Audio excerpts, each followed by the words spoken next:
Fuji, আওয়াজ শক্ত হলো বাতাস বের হলো, ফুল। ঠিক আছে, সঠিক কোনটা? ফুজি। বলেন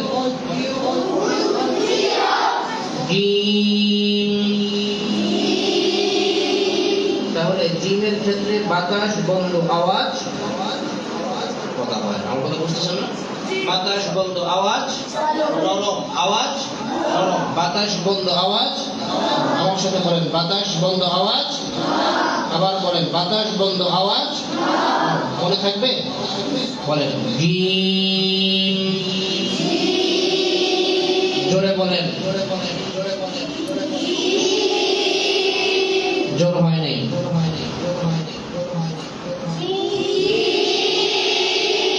আরো জোরে, আরো জোরে, আরো জোরে, আরো জিম। জা জি জু জে জি জু এজে ইজে উজে এজে ইজে উজে এজে ইজি উজু জেজিজু জেজে জিজি জুজু জেজে ওয়ালিজেজে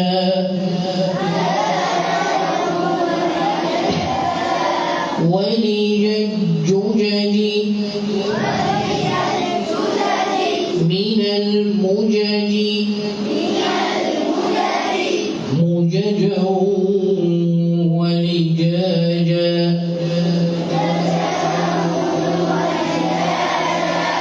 وإذا البحار فجرت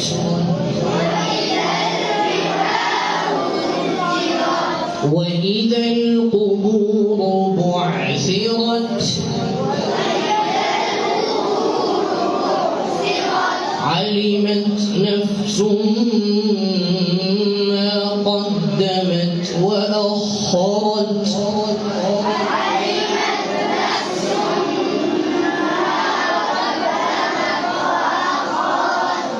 আচ্ছা, অনেকেই বলছেন ওয়াআখা হবে না। হ্যাঁ, খয়ের মাখরাজ কোথায়? হলকের শেষ। হলকের শেষ কোথায়? একটু দেখান তো, হলকের শেষ কোথায়? দেখান দেখান। আচ্ছা, অনেকে দেখাচ্ছেন এখানে, অনেকে দেখাচ্ছেন এখানে, ইখতিলাফ হয়ে গেছে না? এখানে এখানে হাত দেন, সবাই এখানে হাত দেন, উপরে উপরের দিকে নেন। বলেন গাইন হ। এখান থেকে উচ্চারণ হচ্ছে, বোঝা যায়? তাহলে এটা হলকের শেষ। হলকের মাঝখানে হাত দেন, মাঝখানে। আইন হা, হলকের মধ্যে নিচে হাত দেন। হামজা হা, হলকের শুরু, মধ্যখান শেষ। মনে থাকবে ইনশাআল্লাহ? বলেন জোরে বলেন। তাহলে আমরা বুঝতে পেরেছি যে উচ্চারণের সাথে সম্পর্ক হচ্ছে কণ্ঠনালী, হলকের। ঠোঁটের কোনো সম্পর্ক, ঠোঁটের কোনো কাজ আছে উচ্চারণের ক্ষেত্রে? ঠোঁটের কোনো কাজ নাই। ঠোঁটকে গোল করা যাবে না। ঠোঁটকে কয় জায়গায় গোল করতে হয় বাবা? বলেন দুই জায়গায়। কয় জায়গায়? পেশ ওয়াও, পেশ ওয়াও, এছাড়া কোথাও ঠোঁট গোল হবে না। খেয়াল করুন। علمت نفس ما قدمت وأخرت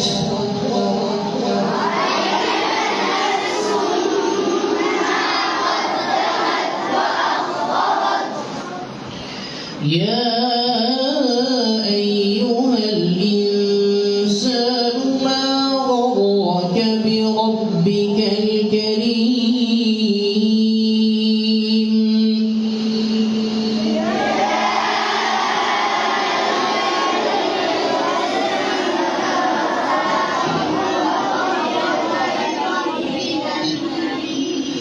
الذي خلقك فسواك فعدلك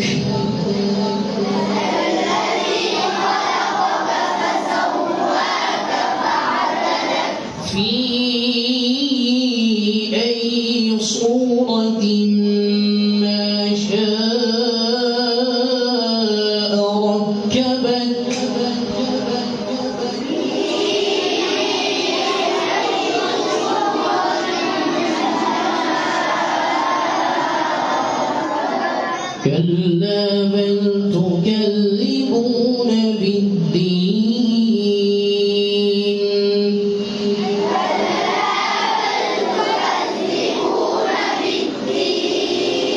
وإن عليكم لحافظين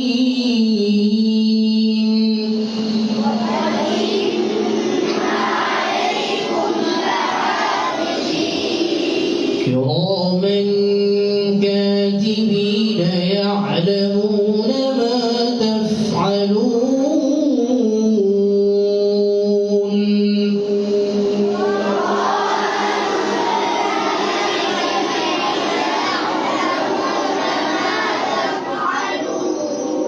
অনেকেই বলছেন কিরামান কিরামান হবে না বাবা। এমনিতে আমরা কায়দা যেটা জেনেছি করিবুম মিনাল মাখারিজ, যখন ইখফার গুণা হবে মাখরাজের কাছাকাছি গিয়ে গুণা উচ্চারণ হবে, এটা আমরা জানছি না একটু আগে। এখন আমরা নতুন একটা কায়দা জানবো, সেটা হচ্ছে শুধুমাত্র কাফের ক্ষেত্রে যদি ইখফার গুণা উচ্চারণ হয়, কাফের ক্ষেত্রে যখন গুণা উচ্চারণ হবে তখন করিবুম মিনাল ইযহার। কি বলেছি বলেন? করিবুম মিনাল ইযহার, অর্থাৎ ইজহারের কাছাকাছি, তবে ইজহার নয়। ইখফা ইজহার নয়, তবে ইজহারের কাছাকাছি। কেমন? কিরামান, কেউ যদি বলে কিরামান ভুল, সঠিক কিরামান কাতিবিন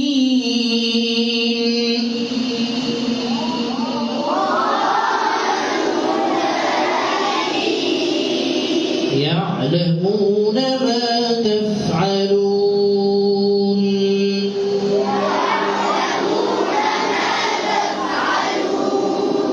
إن الأبرار لفي نعيم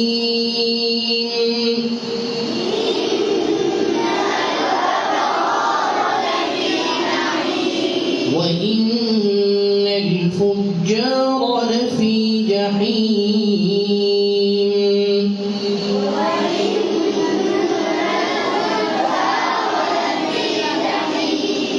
يصلونها يوم الدين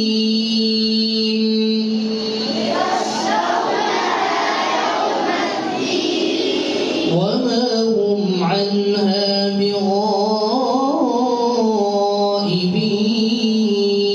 بغائبين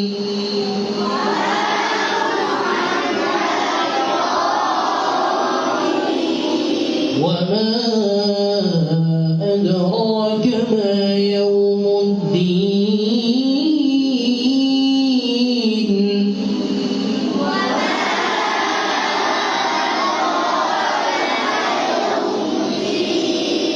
ثم ما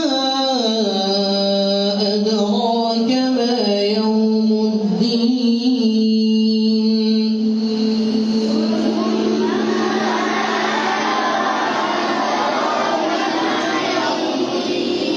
يوم لا تملك نفس لنفس شيئا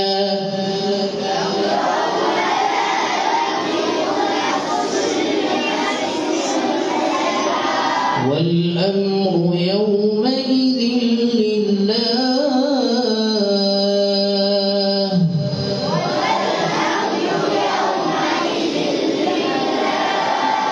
صدق الله العظيم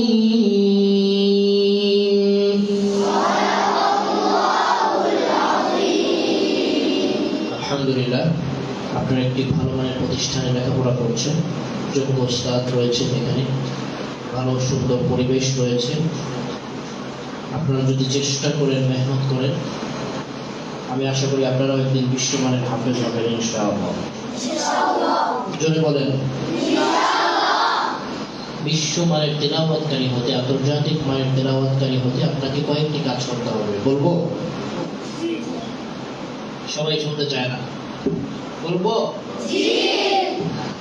এক নম্বর, আপনাকে বেশি বেশি তেলাওয়াত শুনতে হবে। কি করতে হবে? তেলাওয়াত শুনতে হবে। যেমন শেখ মাশারি, শেখ আইয়ুব, মাহমুদ খলিল আল হুসাইনি, মোহাম্মদ সিদ্দিক আল মিশাউই, এই ধরনের বিশ্বমানের যারা ওলামায়ে কেরাম মুফাদ্দাল কেরাম রয়েছেন, ওনাদের তেলাওয়াত বেশি বেশি শুনবেন। হাঁটতে বসতে চলতে ফিরতে তেলাওয়াত শুনবেন। ওস্তাদরা খাবারের সময়গুলোতে ছাত্রদেরকে তেলাওয়াত শোনাতে পারেন। দ্বিতীয় বিষয় হচ্ছে যে তেলাওয়াতটা আপনি শুনবেন, এই তেলাওয়াতটাকে আপনার হুবহু নকল করতে হবে। 2 নম্বর কাজ কি? তেলাওয়াতে হুবহু কথা বলবেন না, হুবহু নকল করতে হবে। তাহলে 1 নম্বর কাজ হচ্ছে তেলাওয়াত শোনা, 2 নম্বর কাজ হচ্ছে তেলাওয়াত, 3 নম্বর কাজ হচ্ছে প্রতিদিন দৈনন্দিন ওস্তাদকে মশকের তেলাওয়াত শোনাবেন। ইজতিমাই মশক ওস্তাদ তো দৈনন্দিন অবশ্যই করাবেন আপনাদেরকে। সিফাত, মাফরাজ, হরফের মশক, তেলাওয়াতের মশক ওস্তাদরা আপনাদেরকে করাবেন। এর বাহিরে ইনফিরাদি মশক ওস্তাদকে প্রতিদিন নিয়মিত আপনি অল্প হোক বেশি হোক সবক যেমন শোনান, নিয়ম করে মশকের তেলাওয়াত প্রতিদিন শোনাবেন। ওস্তাদ আপনার ভুলগুলো ধরে দিবেন, এগুলোকে আপনি প্রতিদিন প্র্যাকটিস করবেন আয়না দেখে দেখে। পারবেন তো ইনশাআল্লাহ? অল্প সময় ইনশাআল্লাহ আপনাদের পড়া উন্নত মানের হবে ইনশাআল্লাহ। আরো কিছু বিষয়, নামাজে তেলাওয়াতের অভ্যাস করবেন, বেশি বেশি নামাজে তেলাওয়াত করবেন, কারণ কোরআন হচ্ছে কালামুল্লাহ, আল্লাহর কালাম। ইমাম আহমদ ইবনে হাম্বল রাহিমাহুল্লাহ তিনি 100 বার আল্লাহ তাআলাকে স্বপ্ন দেখেছেন। সুবহানাল্লাহ। তিনি যখন 99 বার আল্লাহ তাআলাকে দেখলেন, তখন তিনি চিন্তা করলেন, আমি যদি আরেকবার আল্লাহ তাআলার সাক্ষাৎ পাই, আমি আল্লাহ তাআলার কাছে একটা প্রশ্ন করব, একটা বিষয় জানতে চাইব। যখন 100 বার পূরণ হচ্ছে, তিনি আল্লাহ রব্বুল আলামিনকে জিজ্ঞেস করেন, হে আল্লাহ, আপনার সবচাইতে প্রিয় বান্দা হওয়ার, আপনার সন্তুষ্টি অর্জন করার মাধ্যম কোনটি? তখন আল্লাহ রাব্বুল আলামিন বলেছেন কালামুল্লাহ। সুবহানাল্লাহ। আল্লাহ কি বলেছেন? আল্লাহ রাব্বুল আলামিন কি উত্তর দিয়েছেন? কালামুল্লাহ। অর্থাৎ আল্লাহর কোরআন নিয়ে যে যত বেশি মেহনত করবে, যে যত বেশি মুজাহাদা করবে, কোরআনের পিছনে যে যত বেশি সময় দেবে, সে তত বেশি আল্লাহর প্রিয় হবে, আল্লাহর সন্তুষ্টি অর্জন করতে পারবে। এই জন্য আপনারা যদি চেষ্টা করেন, মেহনত করেন, কে পড়লো না এটা আপনার দেখার বিষয় না, আপনি পড়বেন। কোনায় বসে আপনি পড়তে থাকেন, মেহনত করতে থাকেন। আজকে আপনাদের এই রুমাল দেখে আমার একটা কথা মনে পড়েছে ছাত্র জামানা। আমি আসরের পরে ছাত্ররা যখন সবাই খেলতো, তখন আমি আসরের পরে এরকম রুমাল দিয়ে এক কোনায় বসে পড়তাম। তো আমার এক ছাত্র ভাই ওই দিন বলছে, জাকির ভাই, আপনার পড়া দেখে আমরা মনে করতাম আপনি মনে পড়তে পড়তে পাগল হয়ে যাবেন। রুমাল দিয়ে কেন পড়তাম? কারণ অনেক ছাত্ররা খেলাধুলা করতেছে, আমারও তো দেখতে খেলতে মনে চায়, তাই না? আমিও তো তাদের বয়সী, তাদের সঙ্গী, আমারও খেলতে মনে চায়, খেলাধুলা করতে মনে চায়, কিন্তু আমি খেলছি না, আমার চোখটা যেন তাদের দিকে না যায়, নজরটা যেন কোরআনের দিকে থাকে, এই জন্য রুমাল দিয়ে পড়তাম। আসর থেকে মাগরিব পর্যন্ত ওইভাবেই পড়তাম, মাগরিব থেকে এসে পর্যন্ত যেভাবে পড়তাম। রাত্র জাগরণ করতে হবে এবং তাহাজ্জুদের নামাজে সিজদায় কান্নাকাটি করতে হবে। তাহলে আল্লাহ রাব্বুল আলামিন আপনাকে কোরআনের জন্য কবুল করবেন ইনশাআল্লাহ। আল্লাহ তাআলা আপনাদের সবাইকে আলেমে হক্কানি, আরিফ রব্বানি হিসেবে কবুল করুন।